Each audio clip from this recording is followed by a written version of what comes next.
We try to conquer not feeling beautiful all of our lives. It's a battle that can't be won. There's no definition of beauty. The only way to achieve beauty is to feel it from inside without breaking down into individual physical attributes. Miley Cyrus. Over the course of the semester, we've talked a little bit about body positivity, including a podcast by Jamila Jamil where she interviewed someone about their own experience with the body positivity movement and their own self-image. In this video, our 3 group members have all shared their own personal experiences with the body positivity movement and with body image in general. When we are young, we don't give a second thought to our bodies. They carry us from room to room, from toy to toy.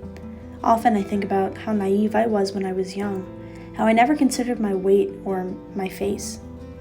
I hate that it's common practice to do so now. Body image became a heartbreaking concept for me when I was 15. Before that, I never understood how beautiful people could call themselves ugly, how they could look at their own perfect bodies and faces and shudder in disgust. It was around 15 that one of the most beautiful people I had seen in real life told me about her eating disorder. I was astonished. I was completely heartbroken by the idea that someone I considered so pretty, so beautiful, could punish their body for the way it naturally curved and bent. I've been watching her grow skinnier and skinnier for a couple years now. What can you say when everything she hears is warped and twisted in her mind? Every compliment is turned to pity or condescension. Her helpings become smaller at dinner as her mind tells her she shouldn't be eating in the first place. I quickly came to understand that this wasn't something I could fix for her. It was an illness.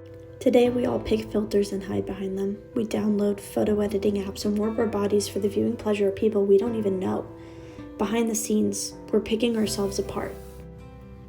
The concept of a socially acceptable body is a disease. I feel it bleeding into the everyday lives of the people I love. All there is to do is keep on loving them, keep on encouraging them to love themselves.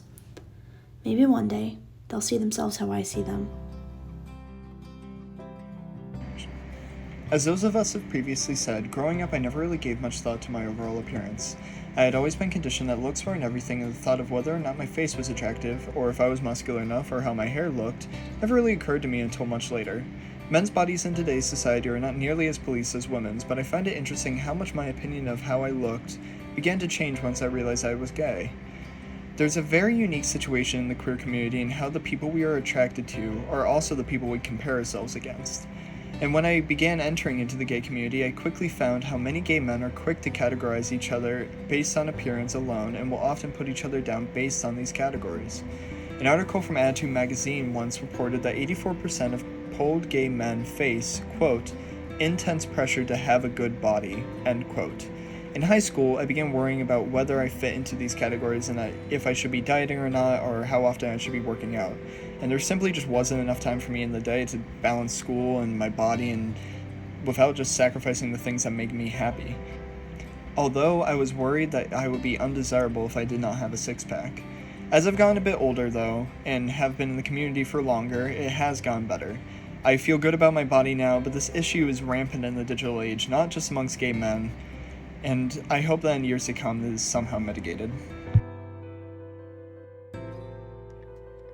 As a teen in a society like ours, there's so much to worry about when looking in the mirror. When you were younger, your parents would tell you how beautiful or handsome you looked in a certain outfit or when playing around with makeup, and their opinions had always stuck with you. As you grow, you realize that not only do you face your own opinions of yourself, but the opinions of others. When I was a junior in high school, one thing I had lost was my confidence. Seeing people on social media who were absolutely stunning with likes and comments and all of those things really just began to give me a want to lose weight or to get rid of my stretch marks and scars.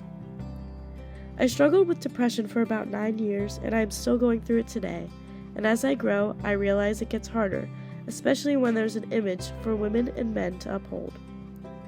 I always used to complain about not being blonde or bikini body ready, and so many other things. The term body positivity became very popular and was used by many influencers to allow young women to understand that not everyone looks the same, and we should all feel comfortable in our bodies. By uplifting young women and men today in our society, we can teach that everybody is beautiful regardless of what they look like or who they are, because everyone is beautiful.